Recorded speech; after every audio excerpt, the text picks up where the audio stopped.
you parents, you know, had to have a video camera. Like the baby comes out and suddenly a doctor puts like a camcorder right in the guy's hand so they know it's time to start shooting. But it took you 2 years to finally break down and buy one. Hi! Hi! Hi! Actually, I think it's like having had thousands of hours of my life documented and shared with hundreds of thousands of people. You're playing to my compulsion. The second the red tally light goes on, I have to like, hi! Hi!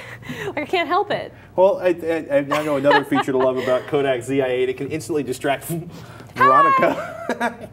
But I'm also kind of bummed about Kodak Zi8. In the background CES when I bought this, I missed Kodak's announcement that in April they're releasing the Playshare, which is basically the Zi8 in a waterproof to 10-foot package and a better button layout. But I thought you wanted the microphone input. I do love the microphone input, but it's like $50 less, which is like 25% less, and it's waterproof, which means it should be jam and dust proof, which makes it much safer around the small creature. That's true. That's true. And I also got to say, I wish the Zi8 ran on AA batteries like the previous Kodak Pocket camcorders, but it's a pretty solid camcorder otherwise on that one. And it's got an SD card slot too, right? Yeah, I mean, that's probably the big attraction. Like if you're going to be videotaping all day, the Minos are good. You can get like the Ultras and the Mino HD, you can get like 120 minutes of video on them, 720p video. With these, you can just keep dropping in SD cards, although an 8GB SD card is about an hour and 10 minutes of video. That's like not terrible. I mean, I know. But it's pretty good. But it's still like 8GB still seems like a really huge SD card to me. It is. All things considered, I mean, especially for people who aren't doing a lot of video or photography, they probably don't have that kind of card laying around the house. No, there was definitely one I had to purchase on that one. It is not as good as a full-size camcorder by any definition, and none of the pocket camcorders, whether it's Mino or Kodak or anybody else, the Creative Vados, none of them are as good as a more full-size, a bigger camcorder, because the lenses are tiny and the sensors are tiny, but if you put them on sticks in a bright light or use them outdoors, they can look pretty good.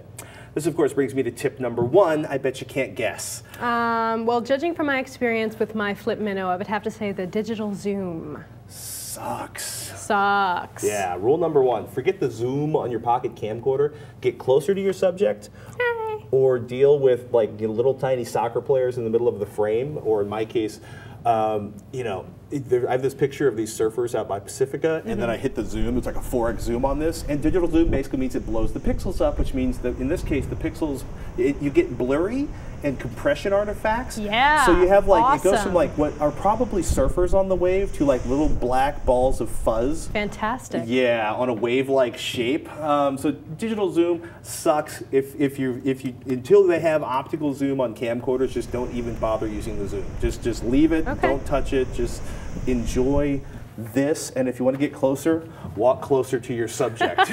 All right, so what's tip number 2 then? If you want a steady, shaky, hands-free image, use a tripod, a monopod. Give up coffee or wait for optical stabilization to come to pocket camcorders. Yeah, well, there's digital stabilization in the Zi8, which is one of the big things people talk about. Like, it's got digital stabilization, that'll cure everything. No, optical's the cool guy one, but neither one of them are nearly as good as, these things are so light, and you carry them out at the end of your hand, which is like the least steady part of your body.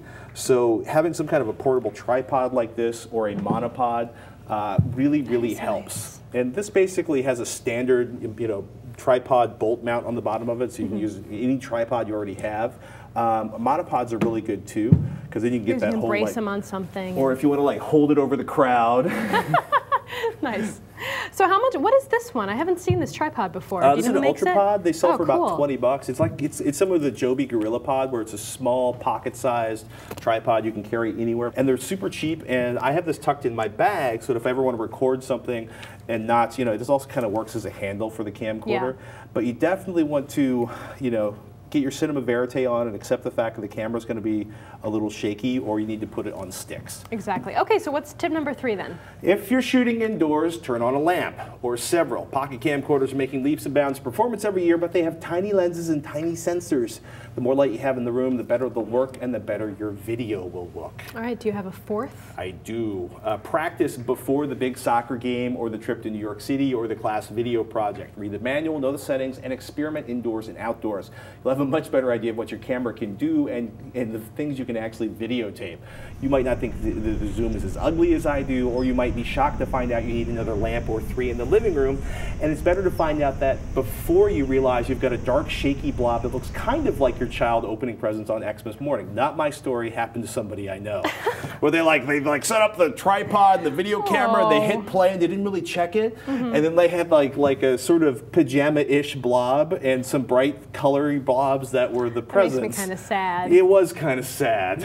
All right, well, what's your last tip? Don't trust the display in your pocket camcorder. Your 2 or 3 inch display is fine for framing your shot, right? So we've got like Veronica in the shot.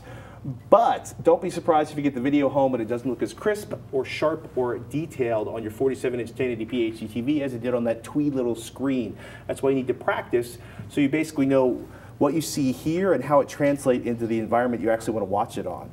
So those are a lot of limitations. Does that mean you actually don't like this camera, or are you cool with it? I actually do like this camera because it's basically a camera of opportunity. It tucks nicely in my pocket. It fits in a bag. Same for the Mino HD, the Sanyo, the Zi8s are really nice.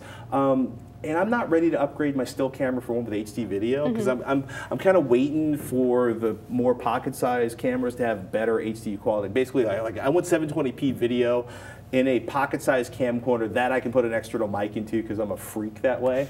And I've got video of my child playing on the beach and chasing seagulls, which I got to send to my mom, so I'm good with this. Right. It was cheap, and I keep it in my pocket, and if I like trip or break it or throw it out of the back of the truck,